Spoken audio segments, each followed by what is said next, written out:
বন্ধুরা, আজ সকাল থেকে আমাদের এখানে অনেক বৃষ্টি হচ্ছে। আর এই বৃষ্টির মধ্যে বাজার থেকে আমার আব্বা নিয়ে চলে এসেছে ২টা ইলিশ মাছ। এই বর্ষার সময় এই ইলিশ মাছটা খেতে কিন্তু খুব ভালো লাগে। মা সুন্দর করে কুটে কেটে সুন্দরভাবে পরিষ্কার করে নিচ্ছে রান্না করার জন্য। আসসালামু আলাইকুম, কেমন আছেন সবাই? আশা করি সবাই ভালো আছেন। আলহামদুলিল্লাহ, আমিও ভালো আছি। আমার এই নতুন চ্যানেলে আপনাদের সবাইকে জানাই স্বাগত। তো বন্ধুরা, আজকে কিন্তু বাসায় রান্না হবে ইলিশ মাছ। আমার গ্রামীণ জীবন চ্যানেলে গ্রামীণ সব রান্নাবান্না নিয়েই কিন্তু আপনাদের সাথে আমি উপস্থাপনা করব। আমি প্রতিদিন কি কি করি, কি কি না করি সেটাই আপনাদের মাঝে আমি তুলে ধরব এবং শেয়ার করব। তো এই তো মা এখন সুন্দরভাবে ইলিশ মাছ সুন্দর করে আঁশটা ছড়িয়ে সুন্দরভাবে কুটে কেটে আলাদা করে সুন্দরভাবে পরিষ্কার করে একদম পিস পিস করে নিচ্ছে। এই মাছগুলো ইলিশ মাছ আমরা বেশিরভাগ কচু আর বেগুন দিয়ে রান্না করে থাকি। তোমরা কে কী দিয়ে রান্না করে থাকো সেটা কিন্তু জানাবে আপুরা। আর কারণ রান্নার ভিডিও আপুরাই বেশি দেখে, আপুরাই বেশি রান্নার ভিডিও দেয়। এর জন্য আমি আপুদের উদ্দেশ্যেই বলছি, আপুরা তোমরা কিন্তু কমেন্ট করে জানাবে তোমরা ইলিশ মাছ কে কী দিয়ে রান্না করে খাও, এটা আমাকে বলবে। তো কথা বলতে বলতে এই যে আমার মায়ের মাছ কাটা হয়েই গেল। তো মাছের পেটে ছিল অনেক ডিম। এই সময় মাছেরা ডিম ছাড়ে, এর জন্য মাছের পেটে অনেক বড় বড় ডিম হয়েছে। আর মাছটাও অবশ্য খুব বেশি বড় না, আবার একদম ছোটও না, মাঝারি মাছ। ২টা মাছ নিয়ে আসছে বাজার থেকে। এই বছরে মানে আমরা গ্রামের মানুষ, আমরা সব সিজনে কিন্তু ইলিশ মাছ পাই না। আমরা বছরে একবার শুধু ইলিশ মাছ পাই, এই বর্ষার সিজনটায়। তো এই বর্ষার সিজনে ইলিশ মাছটা মানে উঠছে কিছুদিন আগে। টাকারও তো সংকট থাকে আমাদের মধ্যবিত্ত ফ্যামিলি। তো আমরা টাকার সংকটের কারণে প্রথম দিকে কিনতে পারিনি। তো আজকে কিনে নিয়ে চলে আসছে। ইলিশ মাছটা অনেক পছন্দ আমাদের সবারই। তো আমার আব্বা কিন্তু ইলিশ মাছটা সচরাচর কিনেই থাকে। তো মা এইদিকে মাছের সব কিছু মাছে মশলা দিয়ে, আর এই যে তোমরা দেখতে পাচ্ছ বন্ধুরা ঝাঁকাতে বেগুন।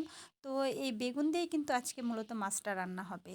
আর ইলিশ মাছে কিন্তু আমার মা আদা রসুন দেয় না। তোমরা কি আদা রসুন বাটা দিয়ে থাকো সেটাও কিন্তু জানাবে। কেমন মাছগুলো মা সুন্দরভাবে মশলা দিয়ে সুন্দরভাবে মানে গামলার মধ্যেই উল্টিয়ে পাল্টিয়ে নিচ্ছে। কারণ হাত দিয়ে যখন মাখাবে তখন সেটা হাতে ঝাল লাগে। মরিচের গুঁড়োর, লঙ্কা গুঁড়োর একদম ঝাল লেগে যায়, হাতটা জ্বালা পোড়া করে।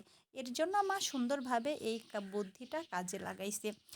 তো বন্ধুরা দেখো, বেগুনটা কিন্তু একদম আমাদের গাছের বেগুন, একদম গাছ থেকে তোলা। তো আমাদের কয়েকটা বাজার থেকে বেগুন গাছ এনে লাগিয়েছিলাম, সেই গাছেই বেগুনগুলো হয়েছিল। বেগুনগুলো অনেক দিন থেকে যত্ন করে রেখে দিছিলাম। আজকে এই টাটকা ইলিশ দিয়ে একদম বেগুন দিয়ে রান্না করে খাবো, মজা হবে। গাছের বেগুন, কোনো ওষুধ নাই, কিছু নাই, একদম অরিজিনাল। তো এটা কিন্তু মানে খেতে আমার মনে হয় তরকারিটা খুব স্বাদ হবে, ভালো হবে। আর আজকে রান্না করছে কে জানো? রান্না করছে আমার আব্বা। আর এই যে তার সাথে দেখো, এটা আমাদের বাড়ি, দেখো ভাঙাচোরা বাড়ি। আমরা কিন্তু গরিব মানুষ, আমাদের বাড়ি ঘর দেখো কেমন। এটাই আমাদের গ্রামের গ্রামীণ পরিবেশ।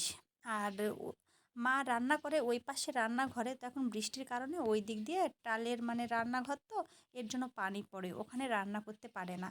তাই মা এখানে বারান্দার উপরে আলোক চুলায় রান্না করে। আর এইদিকে দেখো থালা বাসন সব ছড়াই ছিটিয়ে পড়ে আছে। আমার ভিডিওটা করা হলে আমি এগুলো সব কিছু পরিষ্কার করে ধুয়ে মুছে নিব। আর এটা দেখো উঠানে মানে কি পরিমাণ বৃষ্টি হচ্ছে যে একদম শ্যাওলা পড়ে গেছে। আর এর মাঝে আব্বা কড়াইতে তেল দিয়ে দিছে। অনেক সময় আমার আব্বাও রান্না করে। আমার আব্বা রান্না করতে খুব ভালো পারে, আর পছন্দও করে, আর রান্নাও করে। তো এই যে আব্বা মাছগুলো একের পর এক কড়াইয়ের উপরে তুলে দিল, সুন্দর করে পিস পিস মাছ সুন্দরভাবে কেটে রাখা ছিল, মশলা মাখানো মাছ দেখো। আসলে আমি সচরাচর ভিডিও কেবলমাত্র শুরু করছি, ভয়েস নিয়ে আসি না। তো কেমন হবে, তোমাদের কাছে আমার ভয়েসটা কেমন লাগবে সেটা আমি জানি না, বা সেটা আমি বলতেও পারবো না। আর এইদিকে বেগুন কেটে রেখে মা সুন্দরভাবে ময় মশলা দিয়ে রেখে দিছে বেগুনের উপরে। আর এইদিকে আমরা সরিষার তেলে রান্না খাই।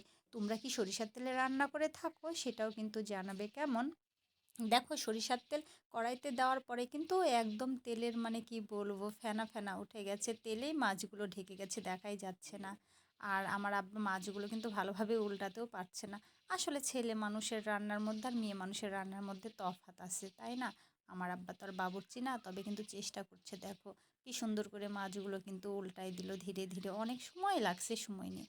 আর দেখো এবার মাছ ভাজা হয়ে গেছে, কত সুন্দর করে রান্না করতে পারে মাশাআল্লাহ। মাছটা ভাজার পরে কিন্তু সুন্দর একটা কালার চলে আসছে বন্ধুরা। ইলিশ মাছ ভাজা কিন্তু আমার খুব ভালো লাগে। আমি বেগুন, কচু আর সর্ষে বাটা দিয়ে ইলিশ খেতে পছন্দ করি। এই তিনটাই কিন্তু আমার ফেভারিট বলা যায়। তো তো ছুন্নি দিয়ে ভালো করে উঠছিল না দেখে কিন্তু শেষ পর্যন্ত চামচ কাজে লাগিয়েছে। তারপরেও কিন্তু হাল ছাড়েনি। চামচটা দিয়ে কিন্তু সুন্দরভাবে কিন্তু মাছগুলো উঠিয়ে নিল। দেখো কত সুন্দর হয়েছে রান্নাটা। দেখো, তো আজকের এই পর্যন্তই, টাটা।